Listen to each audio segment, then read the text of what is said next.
ત્યાં એને આવિર્ભૂત કરીને દેખાડી દેવાનું સામર્થ્ય એનું છે. જેમ જે કાંઈ પણ થતું હોય છે જાગૃત સૃષ્ટિમાં, એવું જ સ્વાપ્નિકી સૃષ્ટિમાં પણ ઘટિત થતું હોય છે.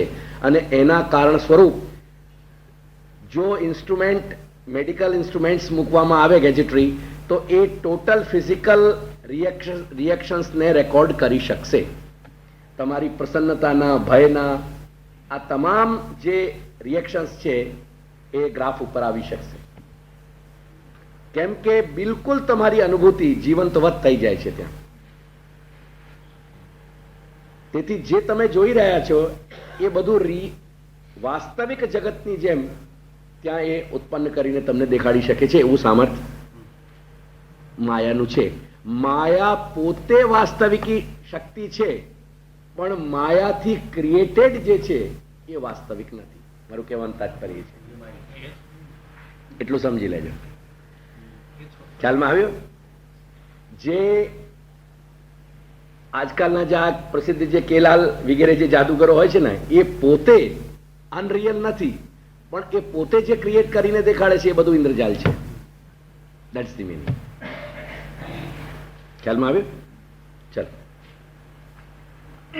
આના કરતા ભગવાન હોય છે, પણ આ સૃષ્ટિના ઉપાદાન હોતા નથી. ખ્યાલ રાખજો. It's very important sentence. Again આ સ્વાપ્નિકી સૃષ્ટિના કરતા તો ભગવાન જ છે, કેમ કે ભગવદ ઈચ્છા વગર કાંઈ ઘટિત ના થઈ શકે. બ્રહ્મવાદના જે સિદ્ધાંત છે બહુ સૂક્ષ્મ અને ખૂબ જટિલ છે, છતાંય એ પોતાનું ઉપાદાન એમાં નથી બનાવતો.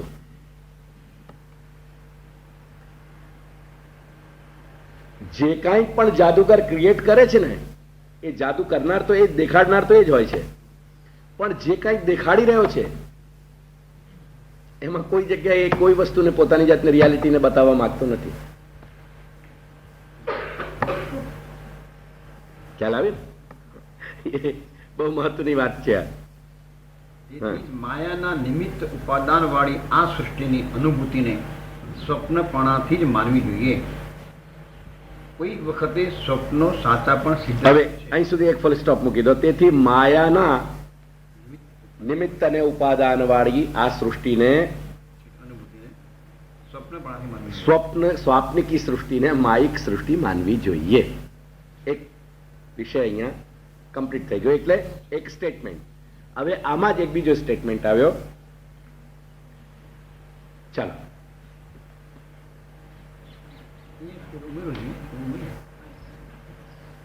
આ સૃષ્ટિની અનુભૂતિને સ્વપ્ન નહીં માયિક માનવી જોઈએ એવું સમજાવું.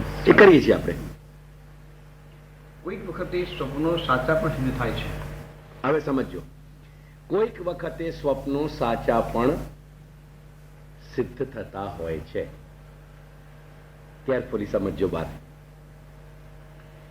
ત્યાં દેવ વગેરેના યૌગિક સામર્થ્ય અને ભગવાનના અલૌકિક સામર્થ્યના કારણે ફળ એટલે કે સંવાદ દેખાતું હોય છે. પરંતુ ભગવાનનો એવો અલૌકિક સામર્થ્ય છે, જેમ દેવ વિશેષોનો, દેવતાઓનું અલૌકિક યૌગિક સામર્થ્ય માનવામાં આવ્યું છે, તેવી જ રીતે ભગવાનનો એક એવો અલૌકિક સામર્થ્ય છે કે જે કોઈક વખતે ભગવદ ઈચ્છાના કારણે તે જીવ વિશેષ માટે એનો કોઈક સંકેત, એનો કોઈક સ્વપ્ન, એના રિઝલ્ટથી સંવાદી બની જાય છે. એટલે એની સાથે કન્સિસ્ટન્ટ બની જાય છે કે એની સાથે એનું સંવાદ એટલે કે સંગતિ સ્પષ્ટ થઈ જાય છે. અને એવી સંગતિ જે બેસી જતી હોય એવા સ્વપ્નો પણ સાચા હોય છે.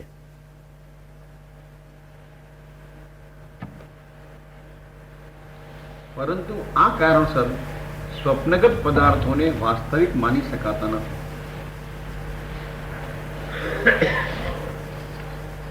એક સેકન્ડ.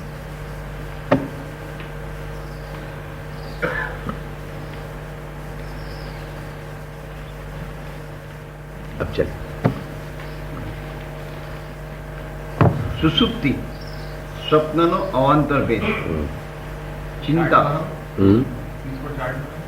लाओ बेटा, मैं अभी लाऊं. ચિંતા એટલે સ્વપ્નની એક સામાન્ય વ્યવસ્થા સમજમાં આવી ગઈ ને તમારે.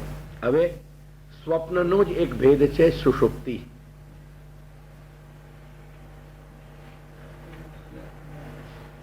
પેટાભેદ બરાબર છે, પેટાભેદ. ચિંતા અનેક પ્રકારના આ પ્રમાણે જ ચિંતા જે છે એ પણ આ માયિક સૃષ્ટિનો જ એક ભેદ છે. જે આધુનિક સમયમાં તો આપણને વધુમાં વધુ આપણી સાથે રહેનારી આ વસ્તુ છે ને, જેટલી ઈમાનદારીથી આ આપણી સાથે રહે છે એટલી ઈમાનદારીથી આપણું પોતાનું જે વિવેક બહુ કેળવીને તૈયાર કરીએ છીએ ને એ આપણું સાથ નથી આપતો.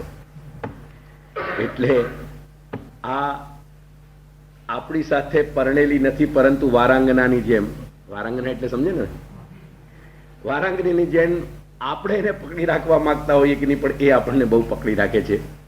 એનું સ્વરૂપ જાણી લો કે એ કોણ છે. અનેક પ્રકારના વિકલ્પોથી સમૂહ થતા ચિંતા ઉદ્ભવે છે. તેને સંભાવનાનો જ ભેદ ગણવો જોઈએ. સંભાવના એટલે તમને ખ્યાલ હોય તો ઉત્કટ કોટિક સંશયના સંદર્ભમાં આપણે સંભાવના શબ્દને જોયેલું. એટલે સંભાવના પણ ઉત્કટ કોટિક સંશયનો જ એક પ્રકાર છે. એટલે ચિંતા પણ સંભાવનામાં જ સમાવિષ્ટ થઈ જાય છે, એવો શ્રી મહાપ્રભુનો મત છે. કેમ કે જેમ સંશય એ ભ્રમાત્મક જ્ઞાન છે, ભ્રમથી ઉત્પન્ન થાય છે, શ્રી મહાપ્રભુ આપણને સ્પષ્ટ કરી દેવા માંગે છે કે તમે ભલે એને વળગીને રહેવા માંગતા હો કે એ તમને વળગીને રહેવા માંગતી હોય, that is your issue to settle. પણ હું તમને મારો ઓપિનિયન એટલું સમજાવી દઉં છું કે એ ચિંતા જે છે એ એક જાતનું ભ્રમ છે. It is not the reality.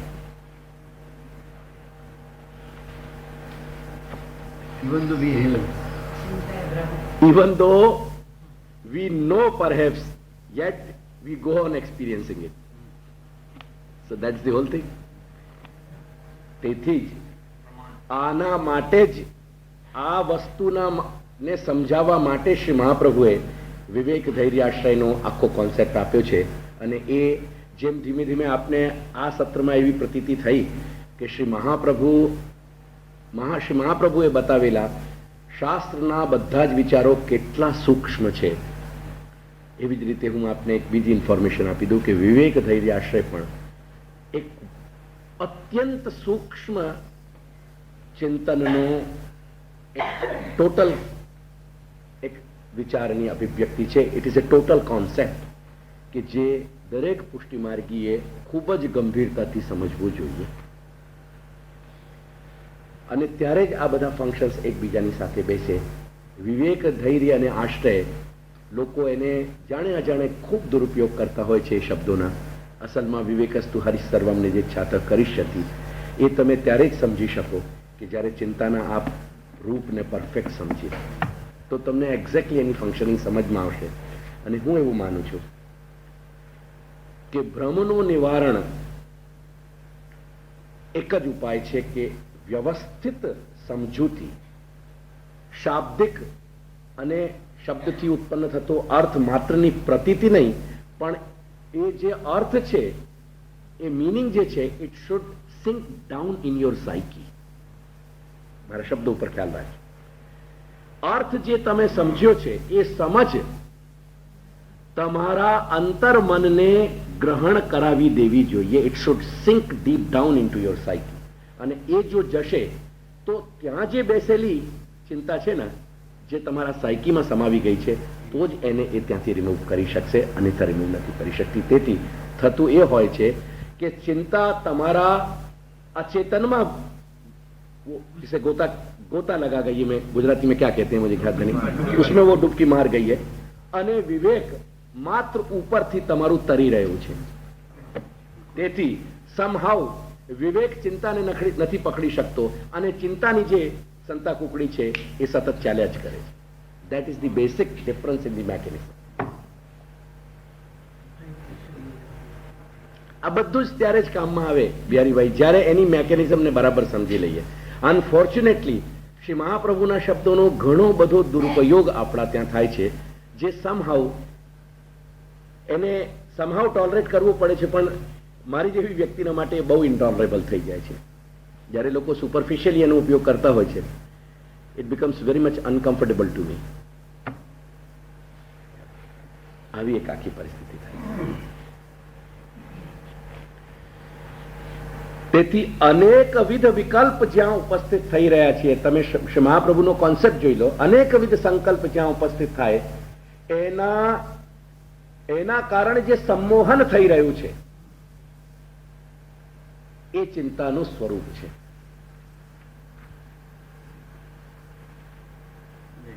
Basically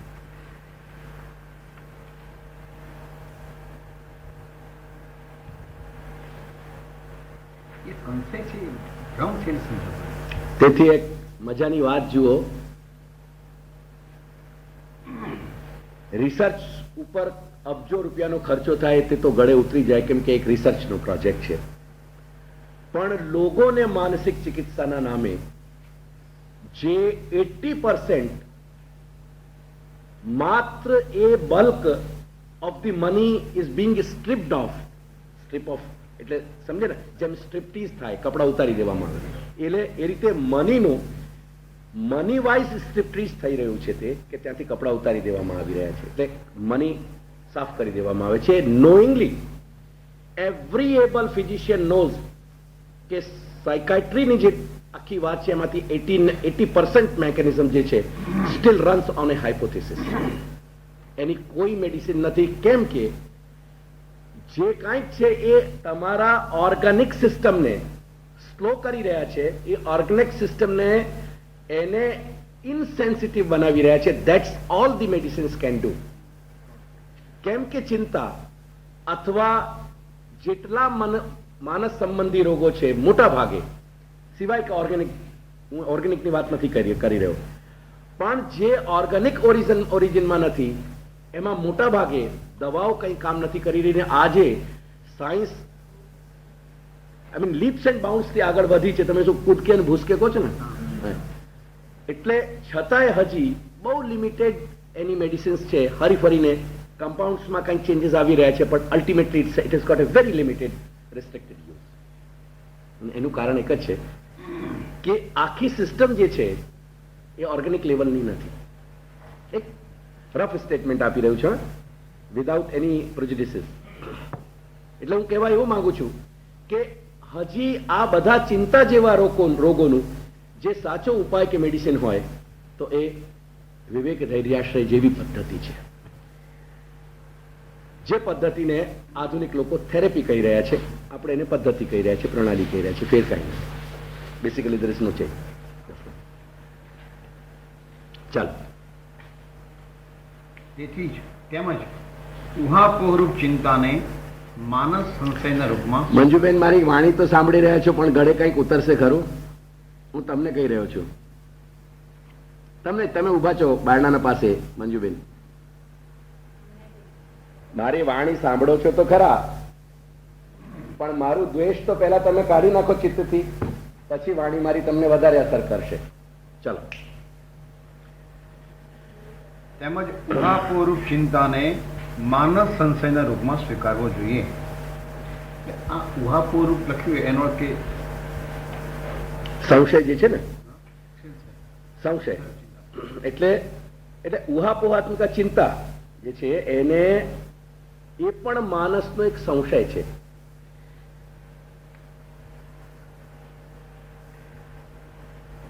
ખ્યાલ આપો આપ. ચિંતાના આજે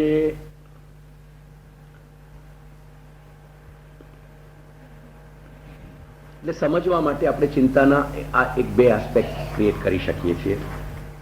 આ એના અંતર એટલે એનો જ પાસો છે અસલમાં, પરંતુ સમજવા માટે આપણે એના બે ભેદ કરી શકીએ કે જે ઉહાપોહનું મતલબ શું હોય છે આપણા ગુજરાતીમાં? પહેલા બતાવો મને. ઉહાપોહ શબ્દ છે ગુજરાતીમાં? ના, ચર્ચા નથી બોલ. એ હવે આપે ડિરાઇવ્ડ મિનિંગ થયું.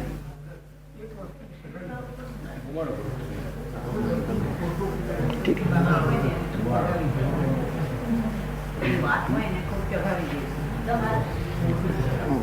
साथ में है बाहर की गाड़ी वो भी साथ में चली थी बाहर की गाड़ी में खड़ी थी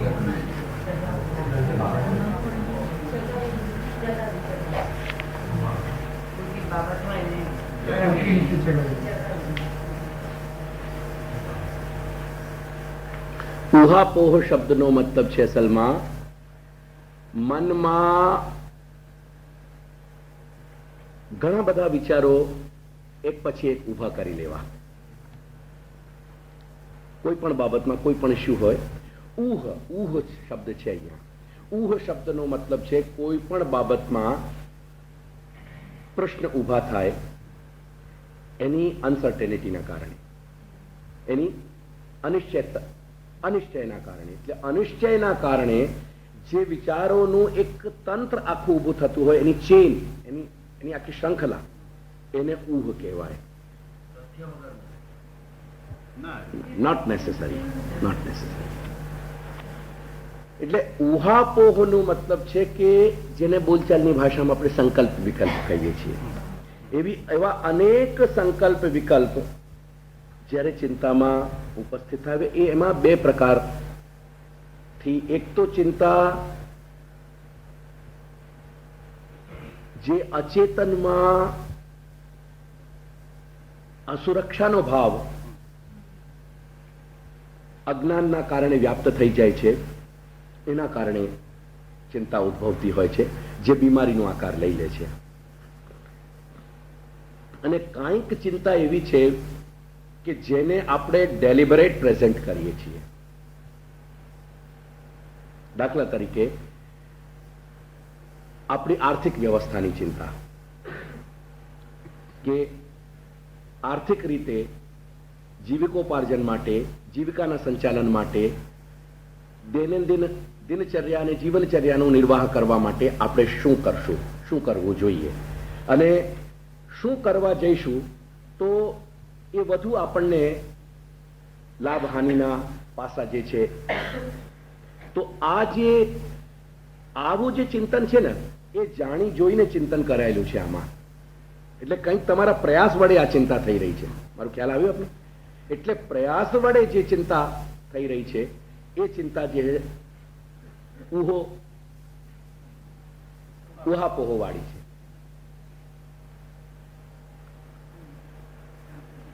જેમ હું તમને કહું કે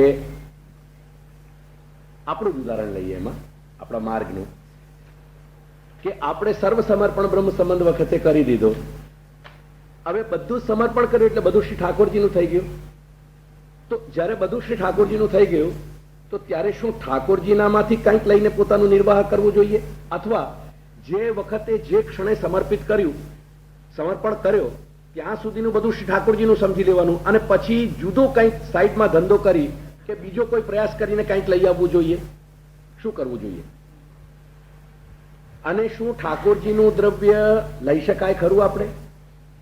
અને આપણે એવું માની લઈએ કે શ્રી ઠાકોરજી સર્વજ્ઞ છે, તેથી આપણને શું જીવિકા પર, આપણું જીવન જીવવા માટે, આપણા દેહને ટકાવી રાખવા માટે જે કંઈક જરૂરી ઉપયોગ છે, એની શું શ્રી ઠાકોરજી આપણને અનુમતિ નહીં આપે? તો શું આપણે આપણા મનથી વિચાર કરીને જરૂરિયાતના બધા ખર્ચાઓ ન કરી શકીએ? આ જાતના બધા જે વિચારો તમે કર્યા ને, એને ઉહાપોહ કહેવાય. કે આ તમે ઉહાપોહ કરી રહ્યા છો મનમાં. ખ્યાલમાં આવ્યું? આ માત્ર ચિંતન નથી, પણ એક જાતની ચિંતાનો પ્રકાર થઈ ગયો. અને તેથી શ્રી મહાપ્રભુએ અહીંયા કહેવું પડ્યું, ચિંતા કાપીને કાર્ય. નહીં તો જ્યારે ચિંતાનું નિવારણ વિવેક ધૈર્યાશ્રયથી કરી દીધો તો ત્યારે નવરત્નમાં ફરીથી ચિંતાનું મૂળ આપવામાં અને ચિંતા કાપીને કાર્ય કહેવાની શું જરૂરિયાત હતી? ખ્યાલમાં આવી માર્યું? એટલે ચિંતાના બે એંગલ વેચાઈ ગયા. એક આવશ્યક, જે અમુક વિષય એવા આવશ્યક છે કે જેની બાબતમાં આપણે ડેલિબરેટ ચિંતન કરી રહ્યા છે અને એની ચિંતા કરી રહ્યા છે, એના માટે વિચારી રહ્યા છીએ આપણે, જેને ચિંતન કહી શકો છો તમે. એટલે એક જાતનું ઉહાપોહ કરીને ચિંતન કરવું તે ચિંતન પણ અસલમાં એક ચિંતાનું રૂપ છે અને એ પણ અસલમાં સંશયમાં સમાવેશ થઈ જાય છે એનો.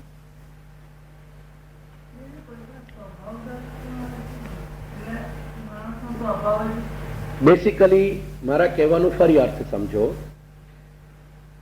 ઘણી બધી બાબતો એવા હોય છે જે હું તમને સમજાવું.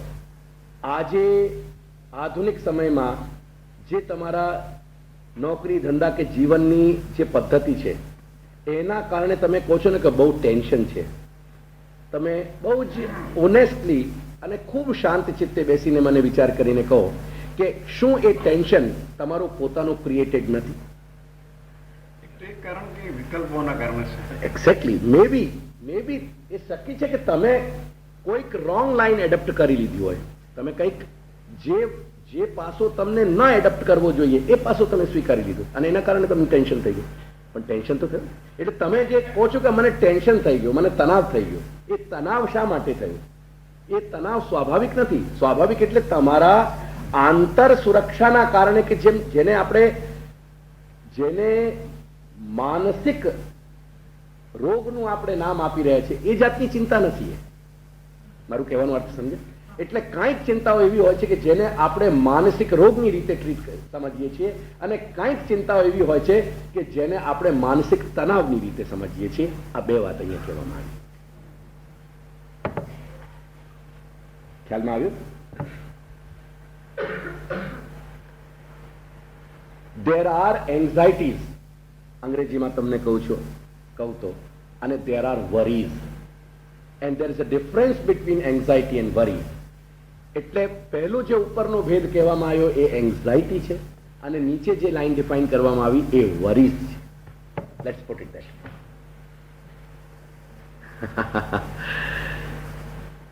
અલ્ટિમેટલી બંનેની ફંક્શનમાં કંઈ બેસિક તકલીફ છે એવું શ્રી મહાપ્રભુ આપણને સમજાવવા માંગે છે.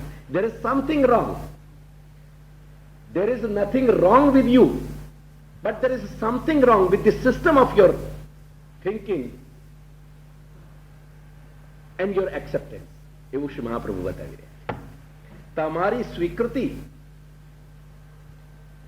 સ્વીકૃતિ અને તમારા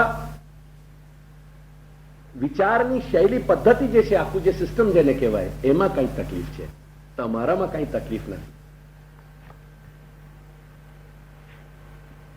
એટલા માટે સંશય છે. સંશય છે.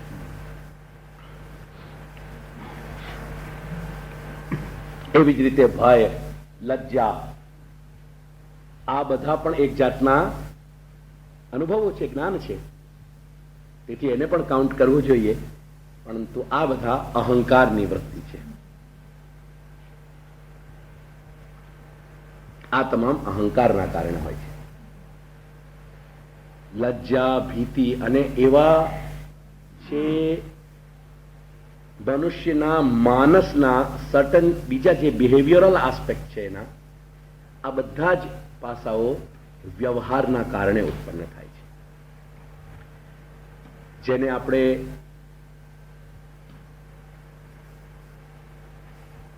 इसे हिंदी में मैं कहूं तो तौर तरीके, जिसे अंग्रेजी में आप मैनरिज्म कहते हैं, गुजराती में क्या कहते हैं मुझे मालूम नहीं. રીતભાત. હવે આ મેનરિઝમ નું કે રીત તौर તરીકે એટલે રીતભાતમાં કંઈક ભૂલચૂક થાય અને માણસ કંઈક બેચેન થઈ જાય, તો બેસિકલી ઈગોની વૃત્તિની, ઈગોનો રિફ્લેક્શન છે. ઇટ મેક્સ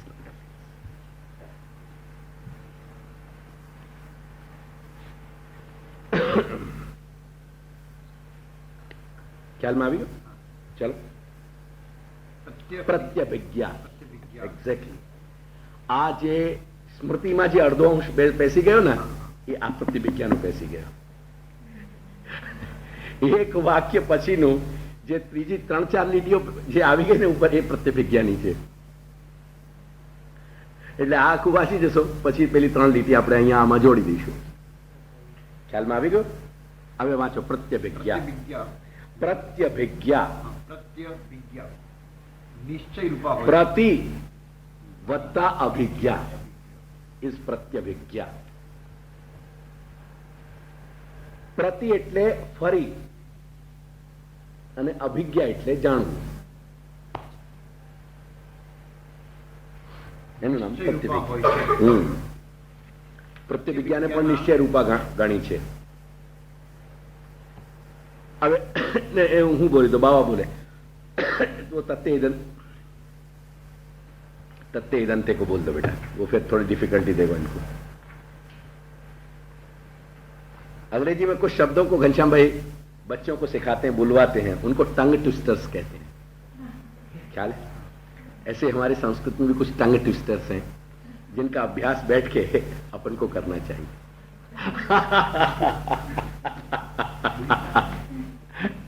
डॉक्टर साहब ख्याल में आया आपके? ये टंग ट्विस्टर्स है. अब वो टंग ट्विस्टर आ रहा है, देखिए आगे बोलिए बेटा. तत्ते दंता, तत्ते दंता अवगाहिनी. तो वहां पूरा पढ़ो बेटा, आपके वहां में क्या है, मैंने बोलो बेटा क्या है? तत्ते तत्ते दंता अवगाहिनी प्रतीति ही प्रत्यभिज्ञा. ये संस्कृत નું લક્ષણ છે. તત્તે દંતાની પ્રતીતિ કરાવનારી જે એટલે તત્તે દંતાની પ્રતીતિ એ પ્રત્યભિજ્ઞા છે. બંને શબ્દોને છૂટા પાડીને લખી લેજો. તત્તા અને ઇદંતા એટલે વધુ સરળ રીતે સમજી જવાશે. તત્તા અને ઇદંતા. તત્તા અને ઇદંતા નીચે એમાં આપ્યું છે મેં, તત્તા અને ઇદંતા. વાંચી જાઓ એને એટલે સ્પષ્ટ થઈ જશે. આ લક્ષણ પ્રમાણે એના બે અંશ પ્રધાન છે, તત્તા અને ઇદંતા. આમાં બે અંશ આવી રહ્યા છે પ્રત્યભિજ્ઞામાં, એક તત્તા અને ઇદંતા. તત્તા એટલે તે દેશ અને તે કાળ. તત્તા એટલે તે દેશ અને તે કાળ, અને ઇદંતા એટલે આ દેશ અને આ કાળ. અર્થાંત જેમાં પૂર્વ દેશ અને પૂર્વ કાળ રૂપી સ્મૃતિ અને વર્તમાન દેશ અને વર્તમાન કાળ એટલે તત્તાથી તે દેશ અને તે કાળની સ્મૃતિ અને ઇદંતાથી આ દેશ અને આ કાળની સ્મૃતિ. આ પ્રત્યક્ષ તેમ બે અંશોના સમન્વયથી આ પ્રત્યક્ષ क्या है? प्रत्यक्ष ज्ञान के क्या है? एक सेकंड, આ પ્રત્યક્ષ તેમ બે एक सेकंड. પરોક્ષ હોય. ना ना बस आप टाइम काढ़ी दो. આ પ્રત્યેક બે અંશોના. આ एक પ્રત્યક્ષ से एक से અને પરોક્ષ એમ બે. હા. આ પ્રત્યક્ષ અને પરોક્ષ હા, હા. તેમ બે એમ લખો. તેમ બે અંશ.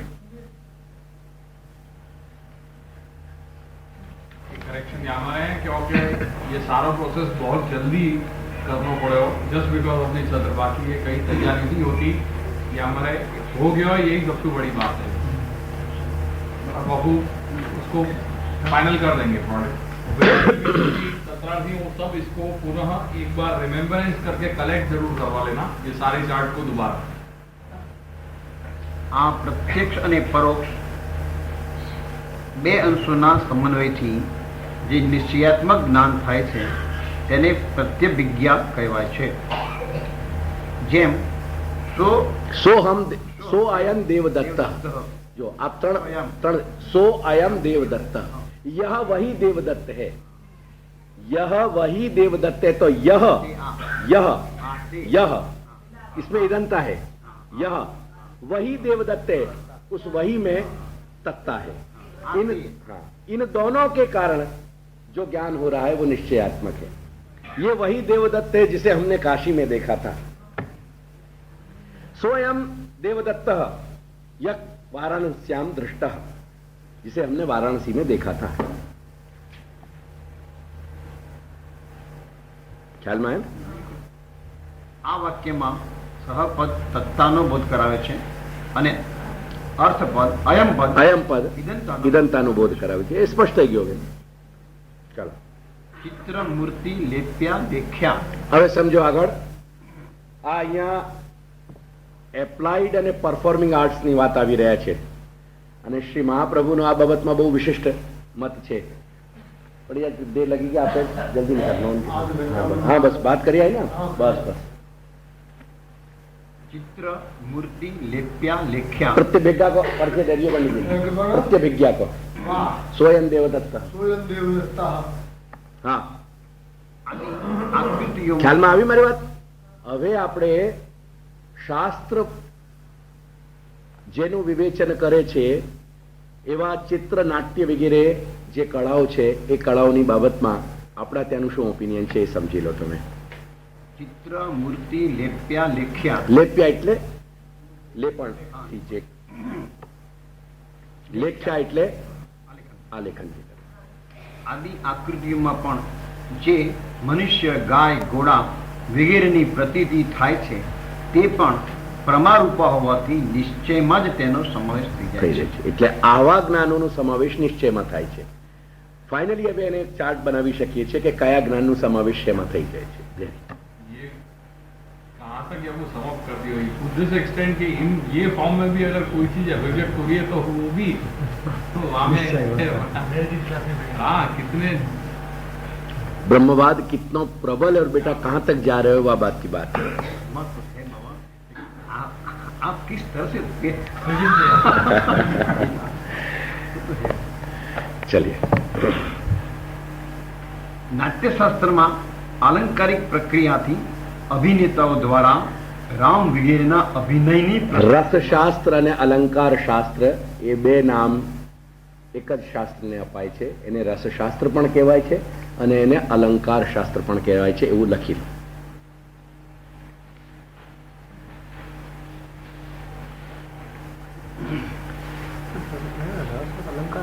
अलग है बेटा, लेकिन वाको नाम एक संयुक्त रूप से दिया जा सके. वाको इन ए वाइड मीनिंग, वाइड वाक्य जो कॉनोटेशन है वाको वाह. अलंकार को ये जो छंद वगैरह की जो प्रक्रिया है वही सीमित नहीं हो जाएगी, वाक्य आगे भी है. और अपने अलंकरण को वो मीनिंग नहीं है जो प्राय साहित्य शास्त्र वाले बताएं. जो साहित्य शास्त्र वाले बताएं या लिए श्री महाप्रभु आज्ञा कर रहे हैं कि काव्यालापांश वर जाइए. इसलिए ये चीजें सिर्फ यहाँ सिंबॉलिकल मीनिंग पे नहीं रुक रही हैं, या सो आगे और आगे है ना. નાટ્યશાસ્ત્રમાં यानी तो શાસ્ત્ર फल प्रकरण में इनके जयदेव के इनको अष्टपदी को स्वीकारा गया पंडित. एक अलग प्रक्रिया से, भिन्न प्रक्रिया से, और याग को भी गुणगान माने गए.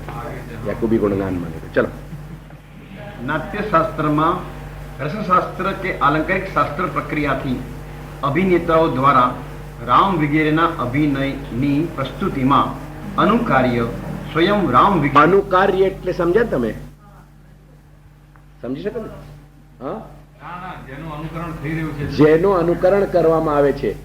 રામ બનીને જે પાત્ર ત્યાં શ્રી રામનો અનુભવ જે અભિનય કરી રહ્યો છે એમાં અનુકર્તા એ અભિનેતા છે અને અનુકાર્ય એ રામ છે.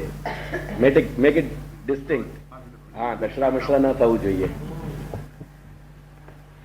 અનુકાર્ય એ કેરેક્ટર છે અને એને જે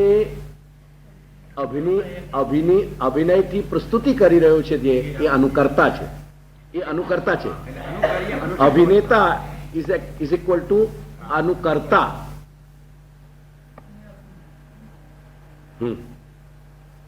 પ્રસ્તુતિમાં અનુકાર્ય એટલે કે સ્વયં રામ વગેરે અનુપસ્થિત હોવા છતાં શાસ્ત્ર વિહિત વેશ ક્રિયા સંવાદ આદિના કારણે શાસ્ત્ર વિહિત એના ઉપર અંડરલાઈન કરી દેજો.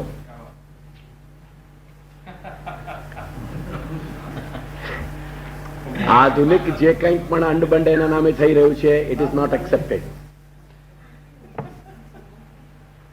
શાસ્ત્રમાં જેનો વિધાન કરેલો છે તે તે વેશ તે ક્રિયા वो रूट यहाँ पे ना 17 सिंह को होना चाहिए.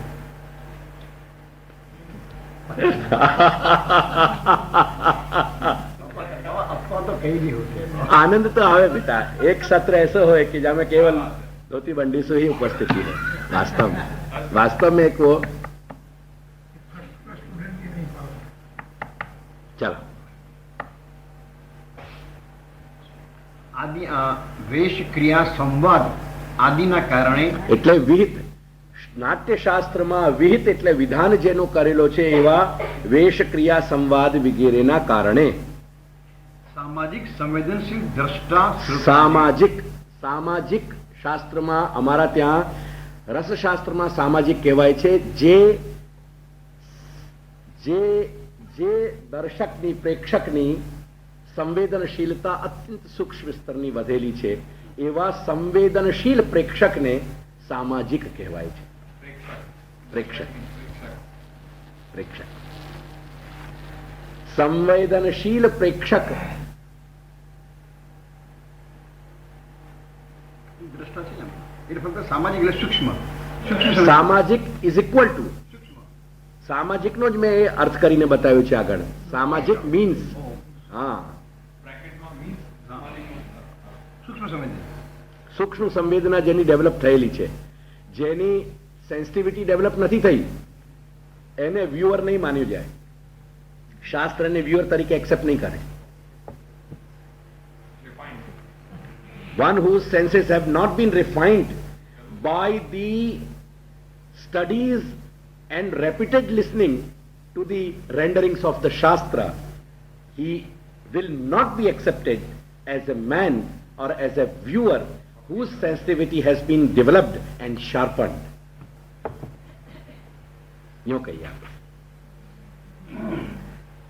એવી વ્યક્તિને સામાજિક તરીકે નહીં એક્સેપ્ટ કરવામાં આવે કે જે શાસ્ત્રના અભ્યાસથી એની સૂક્ષ્મતાઓને નથી સમજી શક્યા. ખ્યાલમાં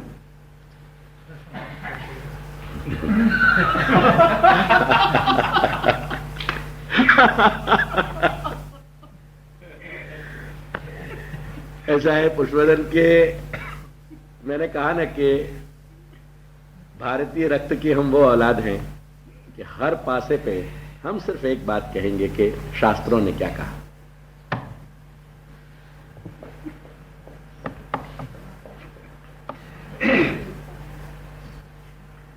દ્રષ્ટા શ્રોતાને રસદ બોધક હોવાથી આ જ્ઞાનને એ પણ દૃષ્ટા અને શ્રોતાને આ પ્રકારનો જે કંઈક પણ પ્રસ્તુતિ છે એ બધી જ પ્રસ્તુતિ રસોદબોધક છે.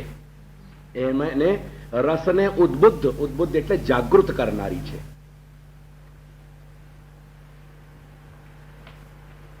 एक सत्र केवल रस प्रक्रिया पर करिए आप, ताकि अपने यहां का साहित्य जान सकें आप. केवल रस प्रक्रिया पर एक सत्र करिए. इसका थोड़ा हिस्सा मैंने लेने का प्रयास किया था इसमें भक्ति अंश में मैं થોડુંક પરિચય આપ્યું છે, કેમ કે બેસિકલી મેં ભક્તિ અંશની થીમમાં એવી પ્રસ્તુતિ કરી છે કે ભક્તિ પણ એક મનોભાવ છે. એ વાત મેં રેપિટેડલી સમજાવ્યું છે. આ જ્ઞાનને પણ પ્રમારૂપ નિશ્ચયનો જ ભેદ ગણવો જોઈએ. આ રીતે શાસ્ત્રનું વિધાન હોવાના કારણે દેવ પ્રતિમા આદિમાં દેવાદી બુદ્ધિ પણ શાસ્ત્રીય પ્રમારૂપ હોવાથી નિશ્ચયરૂપ જ્ઞાન છે. अकॉर्डिंगली समझी लो. इसलिए शास्त्र के मंत्रों के सहित जब ये विधान किया जा रहा है कि मृत्तिका के इस टुकड़े में जो, जिसे आप क्या कहते हैं, वो नाड़ा छड़ी, जो इस पवित्र सूत्र से संवीत होकर के और समंत्र जहां उसका विधान हो रहा है उसको गणपति के रूप में स्वीकारना, ये किसी भी आस्तिक के लिए एक गर्व और गौरव की बात है. इसमें लज्जा का कोई विषय नहीं है, क्योंकि वहां गणपति की उपस्थिति शास्त्र प्रमाण के द्वारा निश्चय रूपा है, प्रमा रूपा है.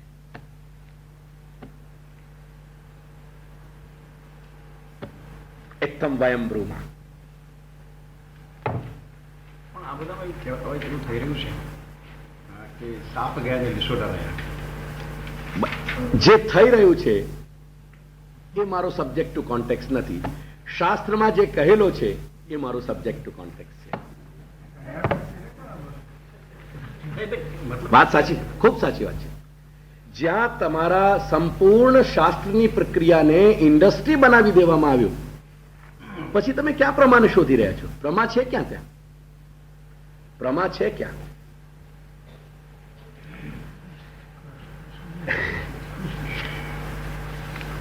श्राद्ध की एक प्रक्रिया में ऋषभ यानी बिजार को, बैल को छोड़ने की एक प्रक्रिया आती है। तो मेरे जो विद्या गुरु हैं, जयपुर में विराजते हैं, उनके पिता महामहोपाध्याय पंडित श्री गिरधर शर्मा चतुर्वेदी और मेरे कुल पुरोहित जो थे, जो दिवंगत हो गए, उनके पिता पंड्या श्री अमृत राय जी, वो दोनों ही उद्भट कोटि के विद्वान थे। तो जब पंड्या श्री अमृत राय जी यानी अमृत राम जी जब वहां उनके यहां कर्म कराने गए श्राद्ध का, तो पंडित श्री गिरधर शर्मा ने उनसे कहा कि पंड्या जी महाराज, आप मेरे पुरोहित हैं, शास्त्र के तत्व से आप भी परिचित हैं और भगवत कृपा से शास्त्र के तत्व में मेरा भी प्रवेश है, तो क्या यह श्राद्ध की प्रक्रिया यहां जीवंत हो सकती है? यानी इस शास्त्र की प्रक्रिया में इन मंत्रों का प्रयोग हमें कुछ प्रत्यक्ष दिखा सकता है? तो उन्होंने कहा कि यजमान, ऐसा ही होगा। अगर शास्त्र सत्य है और अगर मंत्र सत्य है और अगर मेरे कराने में निष्ठा है और आपके उस प्रयोग के आचरण में अगर आस्था है, तो यह घटित होगा ही। और वहां उस एक प्रसंग में जहां उस ऋषभ को छोड़ा जाता है, तो एक ऐसा बैल बिजार मंगवाया गया कि जिसको 8 आदमियों ने पकड़ के रखा। इतना स्ट्रांग वो बात ख्याल में आ सकती है अपने, क्योंकि आज भी अपन ऐसा देखते हैं। तो इतना एकदम बल शक्तिशाली वो बिजार मंगवाया गया मां ऋषभ। और उस वक्त जब उस क्रिया का अवसर आया, तो उन्होंने कह रखा था, उन पुरोहित ने, अपने श्री अमृतराम पंड्या जी ने, कि मैं जब इशारा दूं तब इसको मुक्त कर देना, और उसके बाद मैं जब इशारा दूं इसको संभालना, वो संभालना तुम्हारा काम है, और उस प्रक्रिया के दरमियान इसको छोड़ दीजिए। और जब वो अवसर आया, तो उन्होंने मंत्र का जो उस कर्म का, उस वक्त क्रिया का जो सारा प्रकार था, उसके स्ट्रोक पे उन्होंने उनको इशारा दिया और उसको छोड़ दिया गया। और प्रत्येक मंत्र के साथ जैसे जैसे ऋषभ को घूमना था दिशाओं के लिए, उस तरह से ऋषभ घूमने लगा दिशाओं में। क्या बात। एट द मोमेंट वो प्रक्रिया पूरी हुई, उस ऋषभ को संभालना उन 8 आदमियों को भारी पड़ गया। ये मुझे गुरुदेव प्रत्यक्ष बताया करते थे।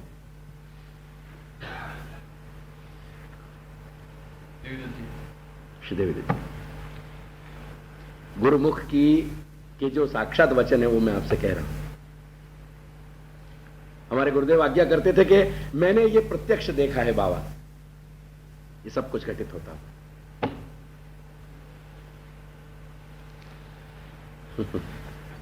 चलिए,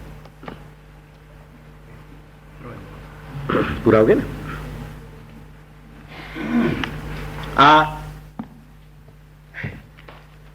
બુદ્ધિની વૃત્તિઓનું આખું એક ચિત્રણ આપણા માટે સ્પષ્ટ અહીંયા થઈ ગયો.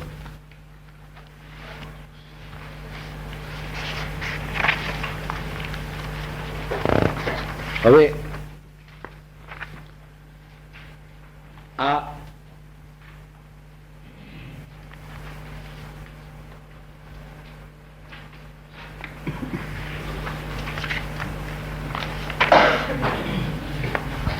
થોડુંક વાંચી જવાનું છે એટલે પછી આપણે મેઇન વિષય ઉપર આવી જઈએ.